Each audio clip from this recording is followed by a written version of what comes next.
Labadiena, brangus mano kanalo žiūrovai. Šiandieną ir vėl aš, Kristina, esu kartu su jumis savo virtuvėlėje. Ir šiandieną mes kartu įsikepsime labai skanų, truputėlį kitokį vyniotinį, nei mes esame įpratę daryti. Ir tai nebus vyniotinis kaip kuršėnų.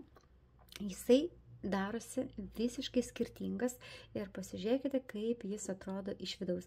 Visai kitoks bus biskvitas ir kitoks pertepimas. Tad labai tikiuosi, kad jūs liksite kartu su manimi ir mes kartu įsikepsime šį skanų vyniotinį.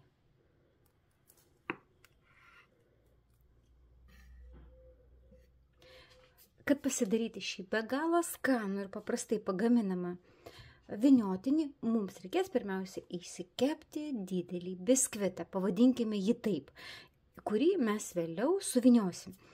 Mums reikės štai tokių ingredientų. Reikės 5 kiaušinių, aš iškart atskiriau kiaušinio baltymus nuo kiaušinio trynių. Reikės 150 gramų cukraus, 100 gramų miltų, 50 gramų aliejaus, 50 ml pieno, pusę arbatinio šaukštelio kepimo miltelių, žiupsnelio druskos. Ir taip pat iškart galime pakalbėti apie kremą. Mums šiam vyniotiniui reikės uogienės arba džemo. Galite imti tokį, kokį mėgstat. Man šis vyniotinis labiausiai patinka su juodaisiais serbentais, bet dėja, mano sūnus mėgsta būtent braškių uogienę. Tad šį kartą kepu vyniotinį pagal jo užsakymą. Jeigu skaičiuoti gramus, tai žinokit, irgi sunku pasakyti, na, tiesiog 200-250 gali būti taip, kaip tepsime, taip ir turėsime. Tos uogienės reikės 250 gramų varškės, 75 gramų grietinės, 90 gramų cukraus, 1 arbatinis šaukštelis vanilinio cukraus ir viskas. Čia bus mūsų kremas. Dabar visus nereikalingus ingredientus atsitrauksim ir pradėsim daryti vyniotiniui. Vis vyniotinis gaminasi truputėlį kitaip, nei, pavyzdžiui, mes gamintumėm kuršėnų vyniotinį. Taigi, ką mums dabar reikia padaryti? Mums į indą reikia pilti aliejų. Aliejų, brangus mano žiūrovai, naudokite augalinį, tiesiog jisai būna be kvapo ir be skonio. Iškart supilu visą pieną.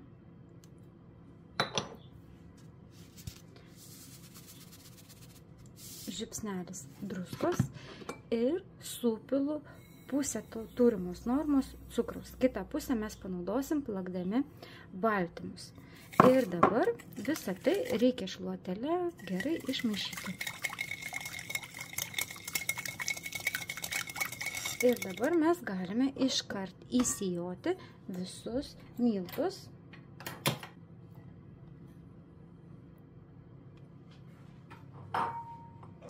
Ir pusę arbatinio šaukštelio kepimo miltelių.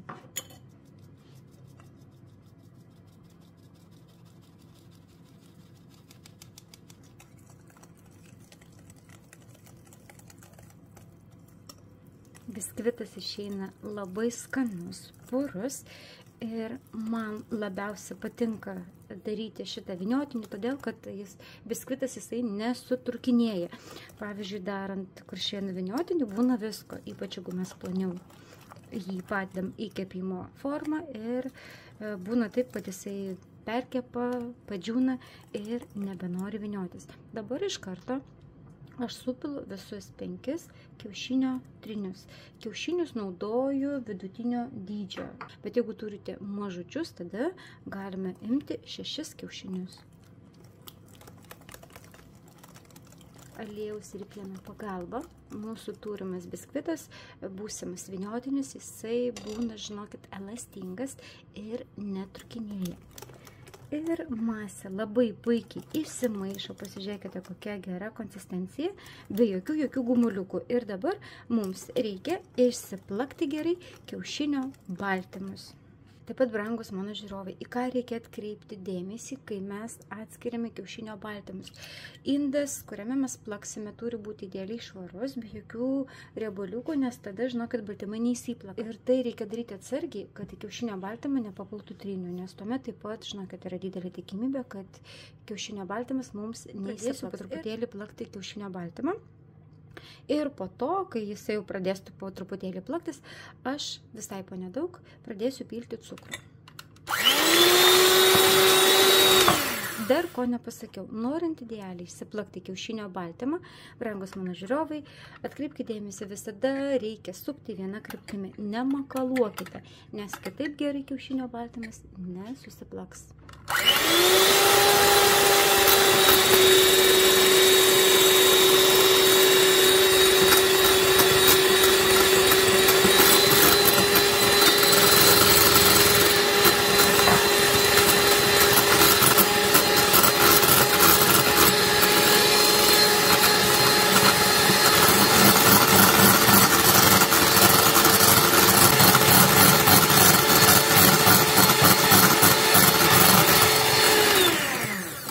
Nuo gerai išplaktų baltymų taip pat priklausys mūsų biskvito kokybė, mūsų būsimo vyniotinio kokybė. Pasižiūrėkit, kaip gerai viskas tiesiog per kelias minutės išsiplakė.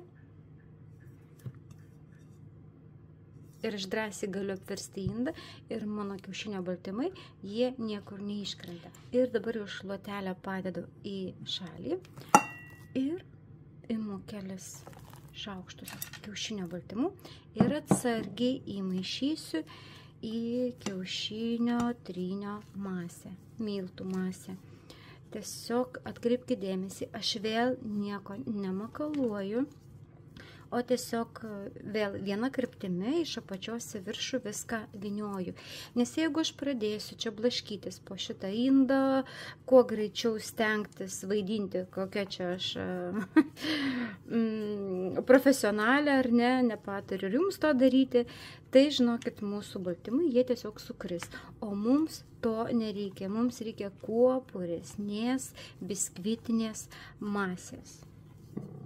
Ir štai tokiu būdu aš įmaišau visus kiaušinio baltymus, kurie yra išplakti.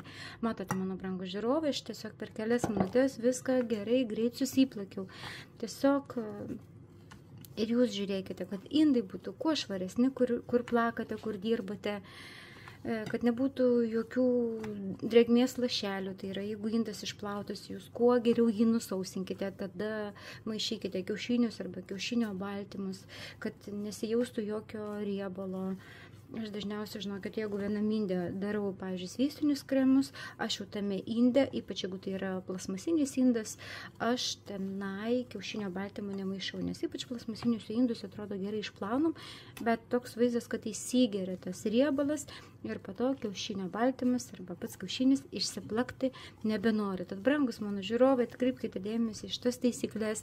Jeigu rašotės, užsirašote, darote užrašus su mano YouTube'ės receptukais, tai tiesiog pasižymėkite, nes kartais būna tokių klausimų, į kuriuos aš tiesiog perskaičius matau, kad kur padarytos klaidos. Jeigu gerai įdėmiai viską žiūrėtumėt, stebėtumėt, tai tų klaidų tikrai nebūtų. Ir žinokit, tai yra kepinys. Labai čia nepaskubėsi, laiko nesutrumpinsi, jeigu pradėsim, kaip ir pradžioje sakiau, makaluotis, biskvitas visas sukris ir mes nebeturėsim tokios purios masės, o mums reikia kuo puresnio biskvito. Įsijungiame orkaitę.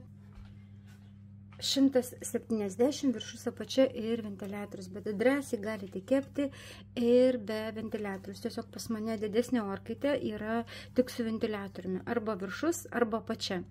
Nes imu didesnę skardą, skardos matmenys yra 30 ant 40, nes nenoriu dalinti dvi dalis, noriu padaryti vieną didelį vyniotinį. Tiesiog galima dalinti dvi dalis, tada bus du mažyčiai, bet kadangi darau savo šeimai šį skanų vyniotinį, tai nieko nedalinsiu, kepsiu kitoj orkaitai, su kuria, žinokit, dirbu retai, tad kartais bijau to galutinio rezultato. Bet matot, vis maišau, neskubėdama, kad kuo geriau įsimaišytų kiaušinio baltymai ir vis nuo dugno va taip pakeliu, kadangi dugno būna, va matot, dar neišmaišytos masės.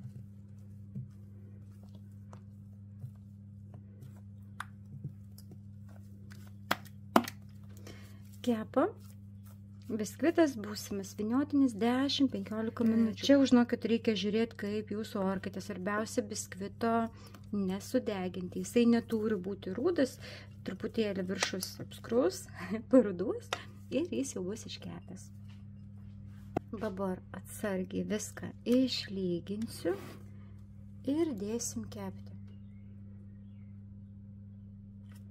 Būna kartais labai nekokybiškas kepimo popierius ir jisai labai prilimpa prie biskvito. Tada, žinokit, prieš kepant, jeigu taip atsitinka, galima tiesiog patepti aliejum kepimo popierių ir tada užpilti biskvitą.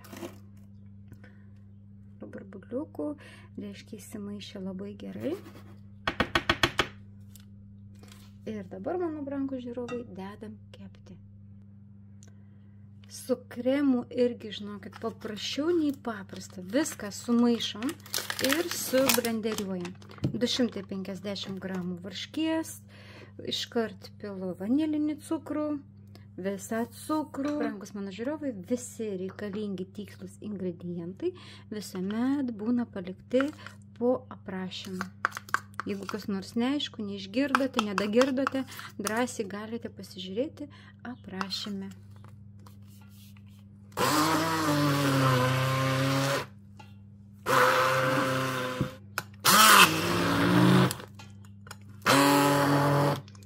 Jeigu jūsų varškė skista ir masė gaunasi labai skista, galite dadėti kokią 50 gramų sviesto, nes būnant šaldytuve sviestas visą masę sutrauks.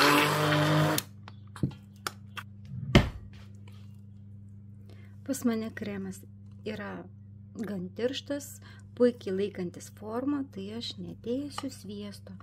Tiesiog varškė, vanilinis cukrus ir grietinė ir viskas. Ir dabar tai reikia sulaukti, kada iškeps mūsų biskvitas. Iškepė, man užtruko jį kepti 10 minučių. Uždengsiu ir apversiu. Biskvitas išeina tikrai minkštutis, bet vis tiek reikia dirbti atsargiai. Ir kol šiltas, reikia pasistengti nuimti kepimo popierių. Darome tai labai atsargiai. Dar kartą sakau, jeigu nepasitikėt savo kepimo popierių, tuomet aptepkite aliejumi, augaliniu aliejum ir tik tada pilkite biskvitą. Pasižiūrėkit, koks išeina tobulas biskvitas. Bus tobulas būsimas vyniotinis. Kol biskvito lakštas, būsimas vyniotinis karštas, aš iškart užsidėsiu džemo, gali dėti uogienės, tą, ką mėgstat. Ir visą tai išsilyginsiu. Storumo sluoksnį, brangus mano žiūrovai, pasirenkat jūs. Žinoma, su uogienė irgi yra labai skanu, bet aš šiandieną naudoju džemą, kadangi jis yra žymiai tirštesnis.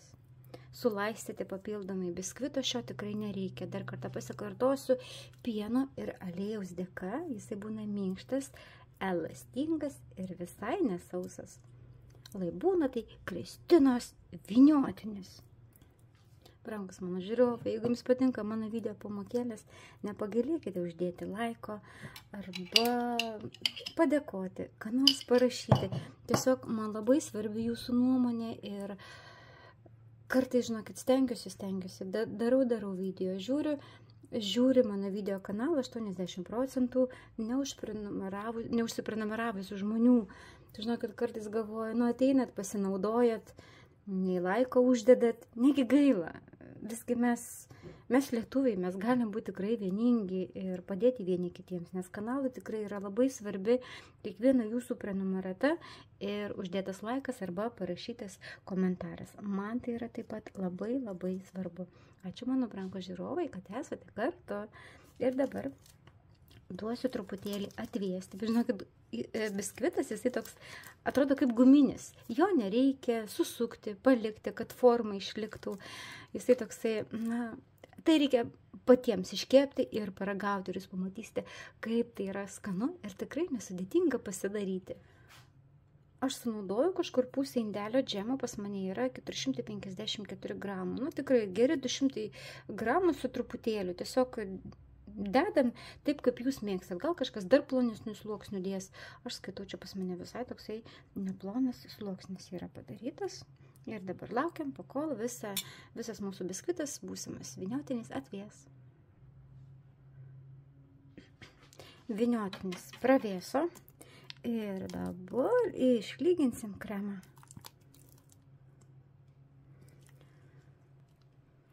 Man šio kremo pilnai pakanka, nes tikrai nenoriu, kad kremo būtų labai daug. Mano Denisas apskritai mėgsta šį vyniotinį tik su džemu. Aišku, tuomet džemo dedu daug daugiau ir jisai, žinokit, su arbata labai skaniai suvalgo. Bet šiandien aš su jumis noriu pasidalinti receptuku tokį, kokį mėgstu aš. Valgom visi. Biskvitas dar šiltas ir aš manau, kad jisai truputėlį prilips prie kepimo popieriaus. Na, bet mes atsargiai jį susuksim, suvyniosim ir manau, viskas bus gerai. Rašykite, brangus mano žiūrovai, komentarus, kaip sekėsi kepti, ar patiko galutinis rezultatas, o gal tai visgi taps irgi vyniotiniu jūsų šeimoje numeris 1, nes pas mus tai taip ir yra. Ir dabar mums reikia suvynioti. Aš galvoju, darysim ilgą vyniotinį.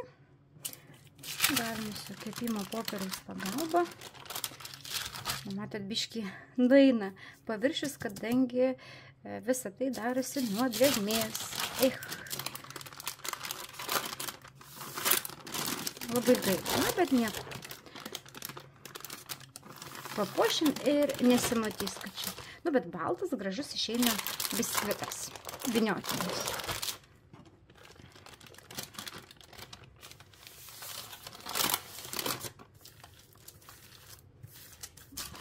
Šitą sluoksnį galima nulupti.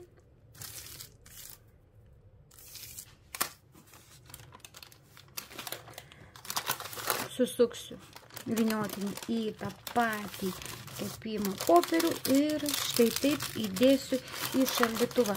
Reikia, kad vyniotinis šaldytuve pastovėtų 2-3 valandas, tuomet minimaliai pasipuošim ir valgysim. Tad, mano brangūs žiūrovai, iki greitai. Ir po keletas valandų reikia išimti mūsų vyniotinį iš popieriaus. Jisai, žinokit, išeina tikrai nemažas. Apipjausiu kraštus, kad vyniotinis žiūrėtųsi gražiai. Štai tokį grožį mes turime. Pas mane kremas be sviesto, bet pasižiūrėkite, kaip puikiai jis laiko formą. Jeigu čia būtų juodieji serbentai, pjūvis atrodytų dar gražiau ir ryškiau. Bet, kaip ir minėjau, dėja šiandieną darau su braškių uogiene, nes toks užsakymas buvo mano sūnaus. Ir kad pakavoti šiuos neligumus, aš dar pasidariau tokius porcijinius, nes turiu, ta prasme, susidėsiu lėkštutės. Ir kad pakavoti šiuos, atrodytų, kad negražu, ar ne, nes pats viršutinis sluoksnis, jisai, kaip būtų gaila, nuo drėgmės liko ant kepimo popieriaus. Ir kad juos pakavoti, aš paimsiu ir apsitepsiu braškių džemu. Jūsų atveju tai gali būti uogienė ir dabar tiesiog galima barstyti tuo, ko turime. Aš šiuo metu turiu kokoso drožlių, galima papibarstyti riešutais arba galima tiesiog pabarstyti cukraus pudrą ir viskas.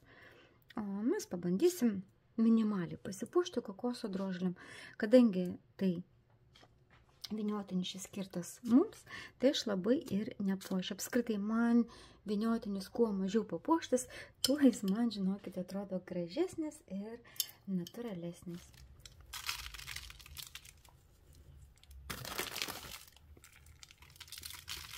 Man labai patogu puošti būtent ant likusio kepimo popieriaus, kadangi po to nereikės daug tvarkytis. Aš labai tikiuosi, mano brangūs žiūrovai, kad ir šis video receptas jums yra ir bus naudingas ir jūs kartu su manimi kepsite nuo šiol šį skanų vyniotinį. Aš labai tikiuosi, mano brangūs žiūrovai, kad jūs nuo šiol kartu su manimi kepsite šį skanų vyniotinį. Jeigu jūs galvojat, kad jums išėjo kremas per skystas, kaip ir minėjau, galite įdėti 50 arba 100 gramų sviesto kambario temperatūros. Ačiū, mano brangūs žiūrovai, kad buvote kartu. Ir kartu su manimi išsikepėte šį skanų vyniotinį. Ačiū jums už jūsų prenumeratas, už jūsų laikus. Ir kaip visuomet sakau, iki kito susitikimo kitame video receptuke. Ate.